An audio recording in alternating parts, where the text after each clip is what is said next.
Hello my Saab friends, today we're going to be talking Saab 9.3 key fobs. And well, if you haven't already noticed, and you probably haven't, I have a slew of keys which are actually busted up. And they are in various stages of disrepair. This one in particular, the buttons are peeling off of it. And then this one is very sticky. It's pretty disgusting. It actually had, I'd say, a 1/4 inch of duct tape on it that I've taken off. And it's just very disgusting. There's hair stuck in it. It's pretty grimy. Now these keys are not from my personal Saab collection. They're actually from the junkyard. So there's various reasons why you may take a key from the junkyard, but just know that you're probably not going to get it to program to your current car if you're looking for a spare. These ones in particular I've taken from the junkyard for one reason, and that's because I yanked the CIM, the column integrated module behind the steering wheel, and with that you need a program key. So these ones, because they came from a junkyard, super busted up, real bad shape, but I'm going to show you today how you can fix these keys and save a couple dollars in the long run, as opposed to just spending, I don't know, $100 and some on a factory key replacement. So without further ado, let's get started.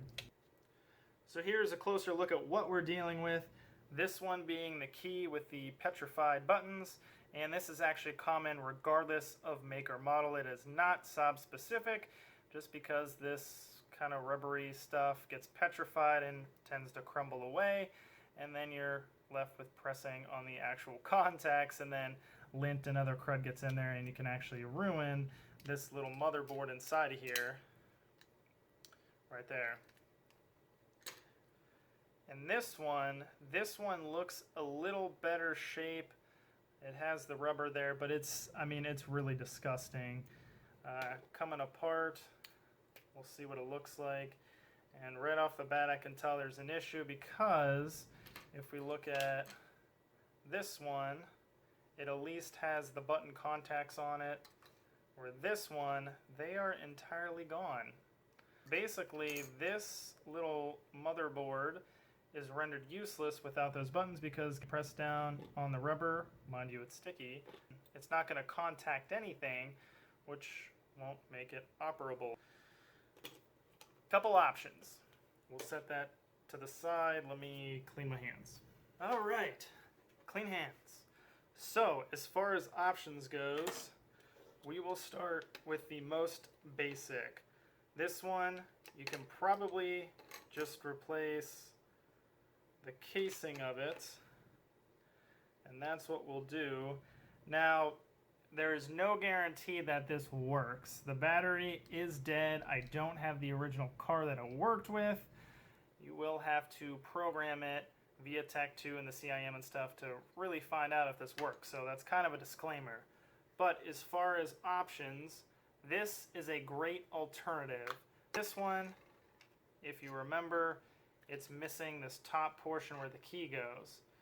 So this case right here I got from the land of all things awesome, China land, and it was cheap. It was $4.25, I want to say, and you can buy multiple ones of them. So the only problem is it is missing this little Saab emblem on the back, but that is no big deal. I will show you how to fix that in a sec. So super simple. Go ahead, pop out the battery, and I do recommend replacing it. I don't have a replacement at this point in time, so we're just going to slap this guy in here. Kind of hope for the best. Clips in like such.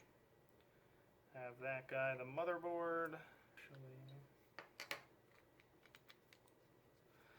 So we're going to take the motherboard and set it on this end first, mainly because there is a little stud right there, and there's a hole in the motherboard.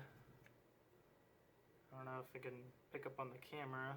Right there, stud right there, and button portion down,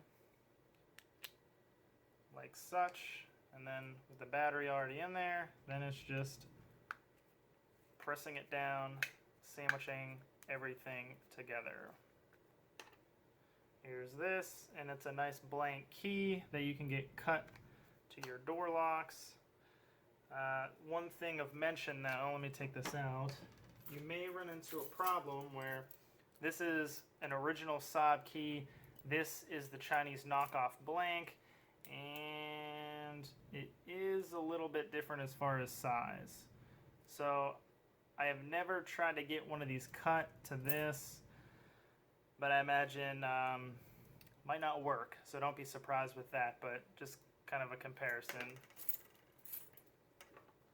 So go ahead, stick that in there, and this one is pretty much done with the exception of the little emblem on the back. And guess what? I have a solution for that. Also, courtesy of Chinaland via eBay, we have these little Saab emblems, and they actually look really good. They look very factory-esque. So this one, let's see here, peel off the back sticker. So it's just some sticky backing on it. Let's see if we can line this thing up.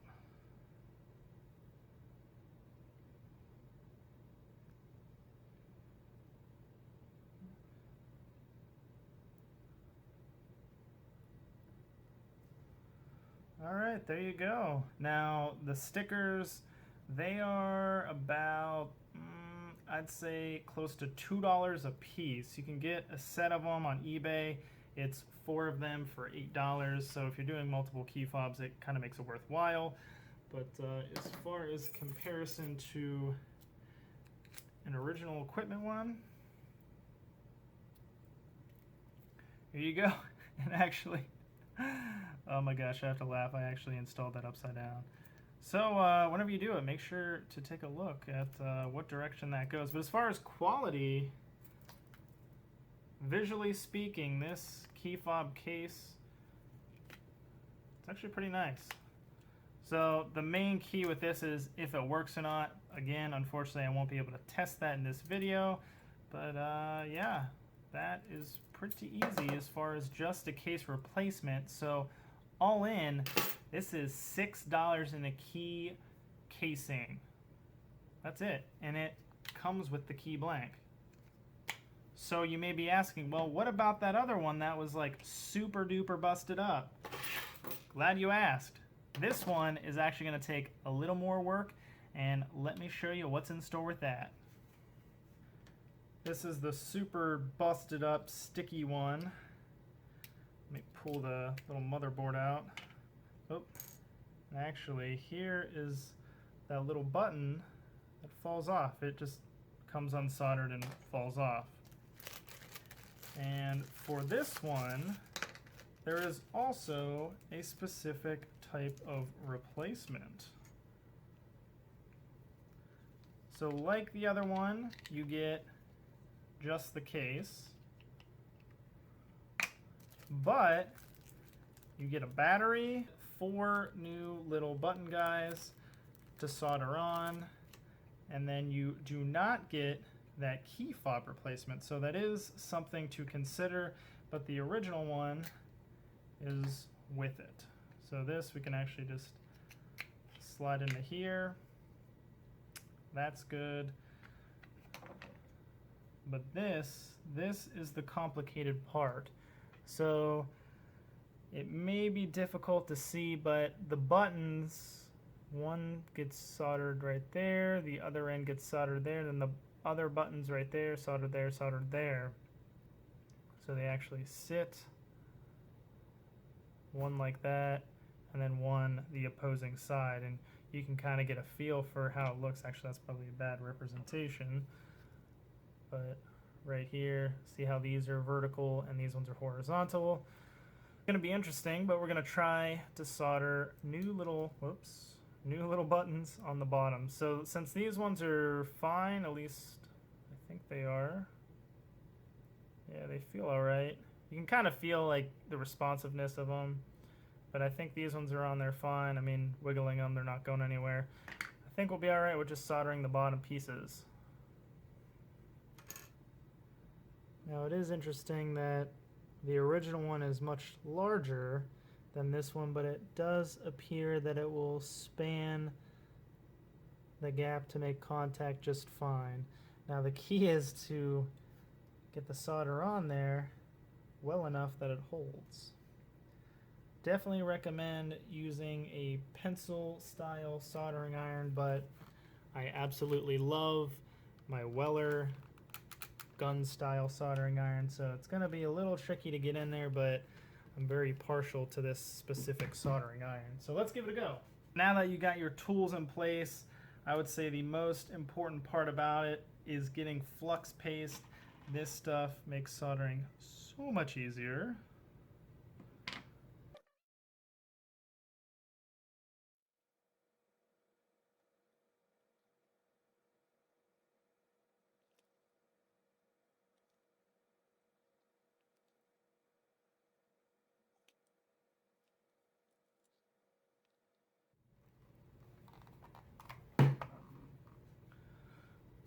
So right now I got a really good soldering joint on the outside edge, but the inside edge, because this button is physically smaller, it's trickier to get in there. And again, if you had the pencil style soldering iron, you wouldn't have probably this issue. So right now I got a little soldering joint on there, but it doesn't really appear to be connecting to the button. So I'm going to go back, add a little more solder, and then jump onto the next button.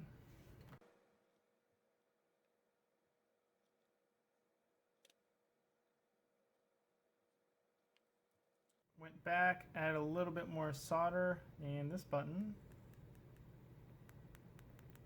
is good to go.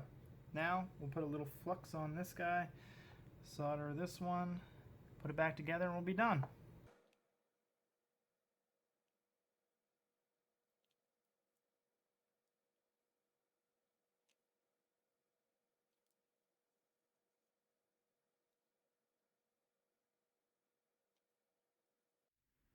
Here is the final product. These top two buttons, the bigger ones, are the originals.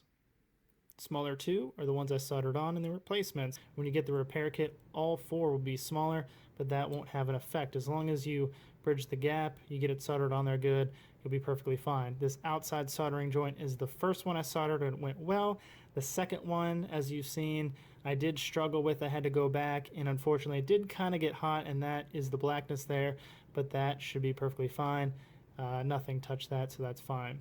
Second one right here went perfect, as you can see from the soldering joints. That's the way it should look, and these ones are quieter,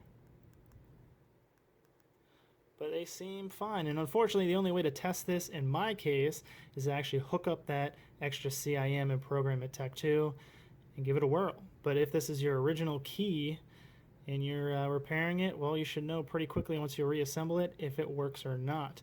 So let's go ahead, put the casing back together, and we'll be done. Here's our refurbished motherboard. Here is the bottom portion. This one, it's pretty nice, did come with a battery. So let's see here. We'll go positive side down, negative up. Just like the other one, we're going to take this top piece, take this guy, slide it onto the stud, and there you go, it's in place. And now we just press it all together.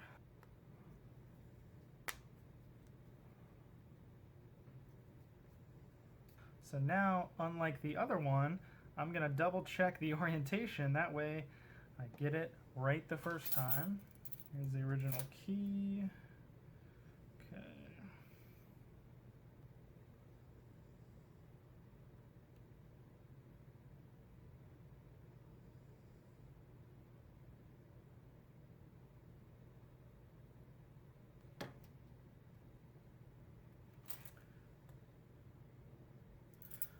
So there you have it. Got an original, a Chinese knockoff.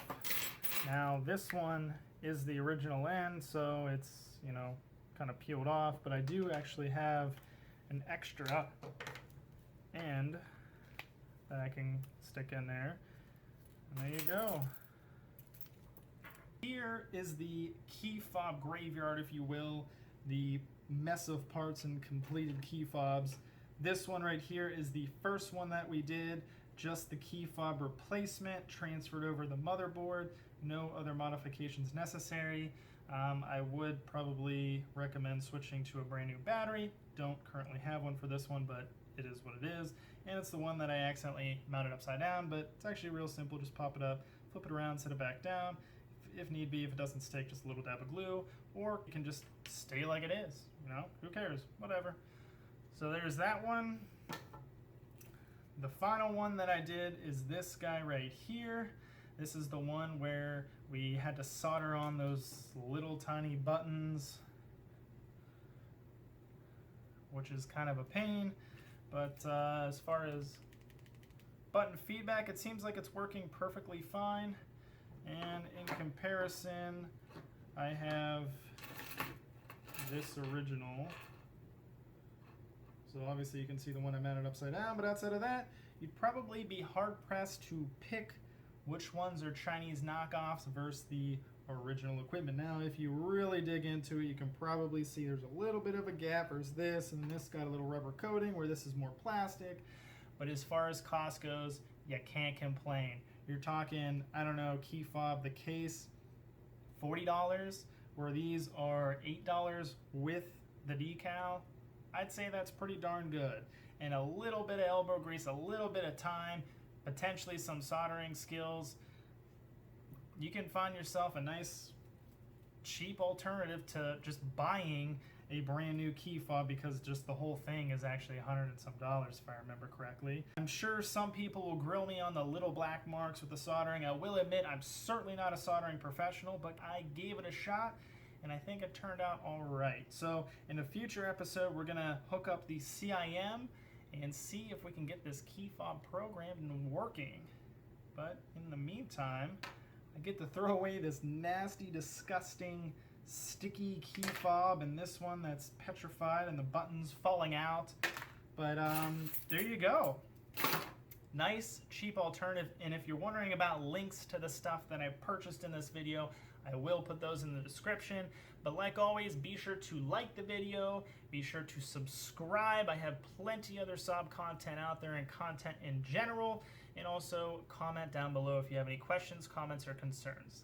Like always, thanks for watching, and I'll catch you guys next time. And one random thing that I found by accident, well, kind of, is if you set this down and it's not exactly where you want it to be, use one of these corn guys whenever you eat corn and you stick it on the side. Works perfect. Or I guess you can use a nail, but I think this is cooler. Been told that you can be the mold of what you want to be.